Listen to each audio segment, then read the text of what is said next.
I saw something terrifying while stargazing. I can't sleep now. The night sky was a balm. After a week of wrestling with code, wrestling with deadlines, wrestling with the constant low hum of anxiety that lived in my chest, the stars were a silent, expansive cure. Sarah and I had driven up to Maine to a small cabin just outside Acadia. No cell service, spotty Wi-Fi, and a sky untainted by city lights. Perfect. I'm Elias, by the way. Software engineer. Late 20s. And, as Sarah lovingly puts it, prone to overthinking. That's putting it mildly. The cabin was rustic. Pine walls, a crackling fireplace, the scent of wood smoke clinging to the air. Sarah was inside, curled up with a book. Me? I was outside, setting up my telescope, anticipation building with each click and whir. The Perseid meteor shower was tonight. I'd been waiting months. The first meteor streaked across the sky, a fleeting white-hot line against the inky black. Then another, and another. A celestial fireworks display. I adjusted the focus, peering through the eyepiece, lost in the immensity of it all. The universe stretched out before me, a vast, indifferent canvas splashed with light. It was beautiful. It was terrifying. It was exactly what I needed. Then I saw it. It wasn't a meteor. It wasn't a satellite. It was a void. A patch of absolute darkness, geometrically wrong, briefly obscuring a meteor's fiery path.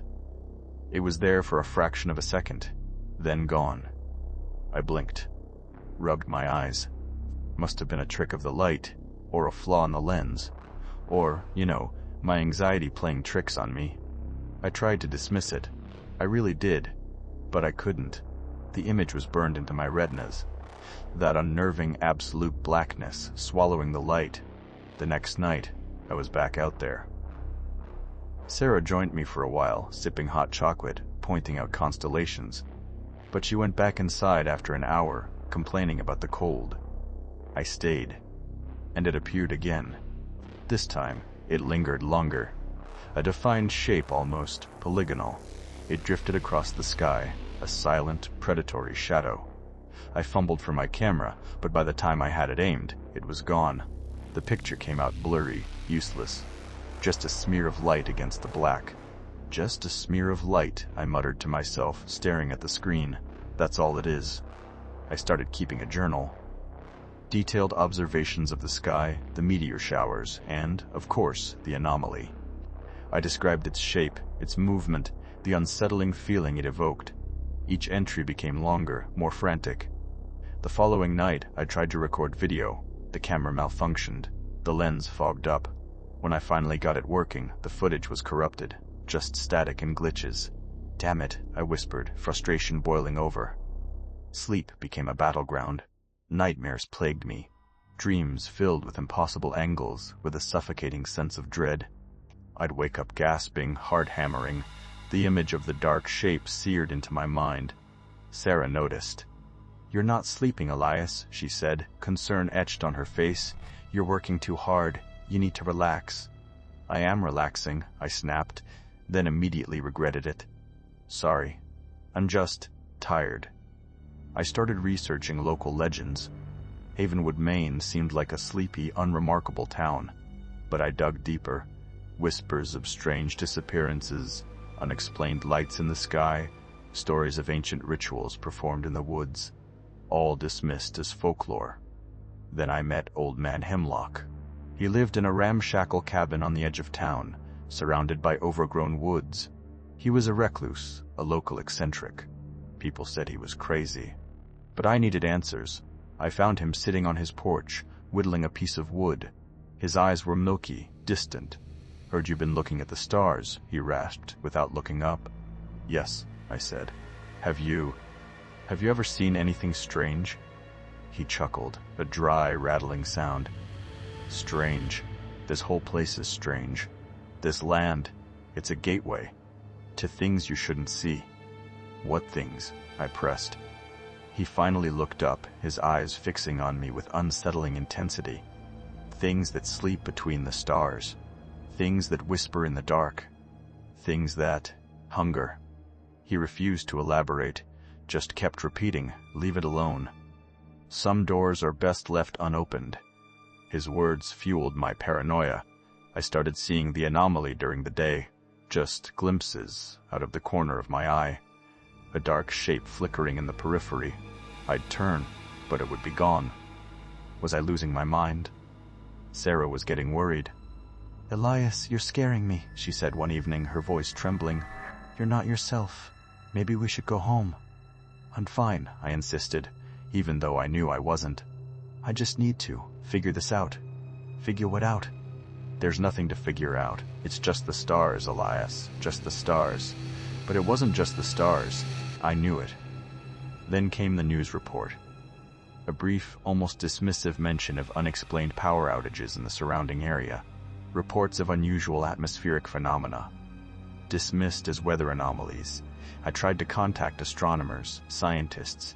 I sent them my journal entries, my blurry photos, my corrupted videos. They dismissed me as a crank, a conspiracy theorist. One guy even suggested I seek professional help. I ventured deeper into the woods, desperate for a clearer view. I stumbled upon strange symbols carved into trees, geometric shapes similar to the anomaly I had seen in the sky. My heart pounded in my chest. Then it happened. I was in a clearing, surrounded by towering pines.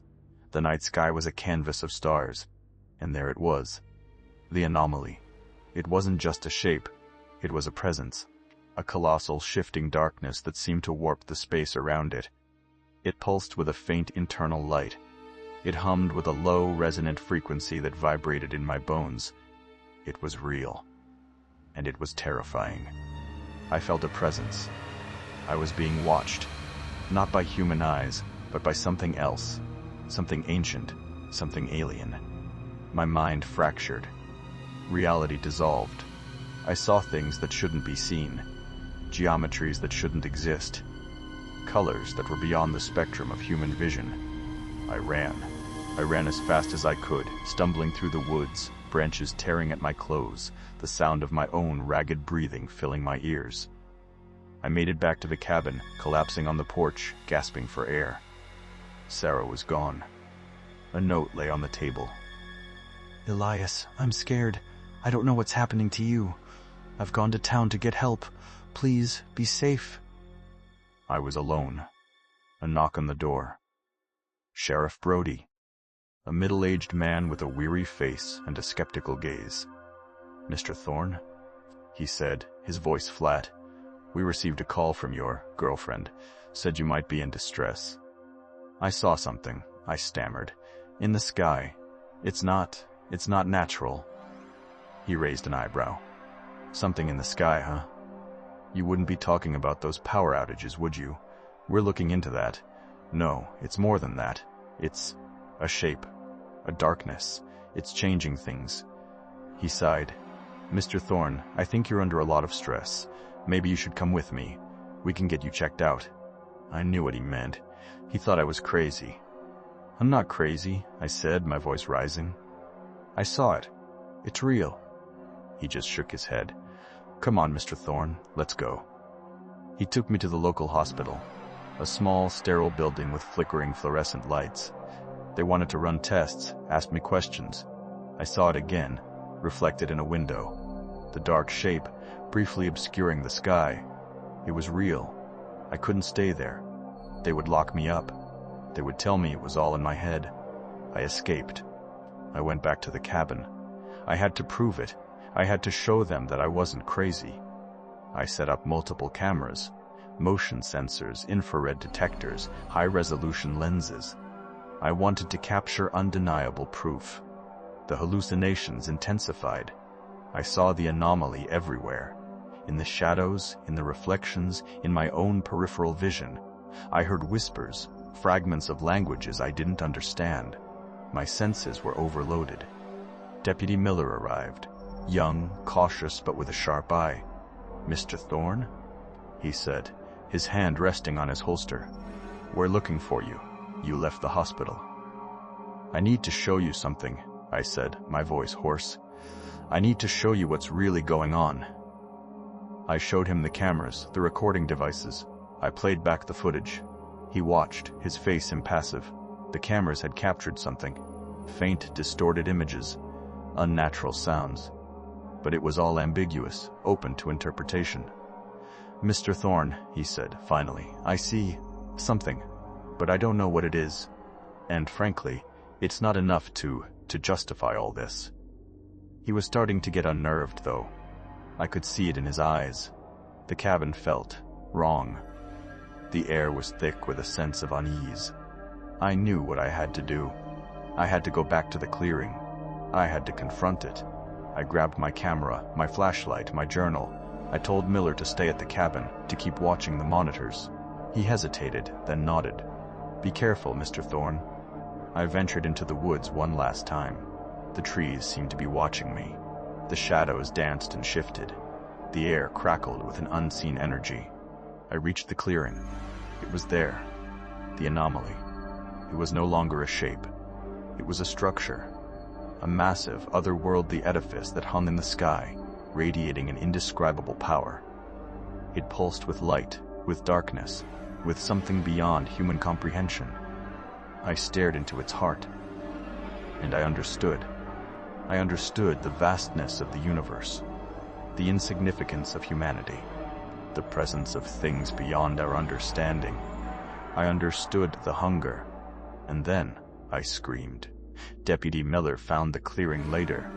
The cameras were still recording, but the footage was blank, filled with static. I was gone. He found my journal. The last entry was a single word, scrawled in frantic handwriting. "Awake." He never saw me again. He never saw what I saw. The night sky remains, vast, indifferent, beautiful, and terrifying. And something lingers, a faint distortion in the darkness, almost imperceptible. But it's there,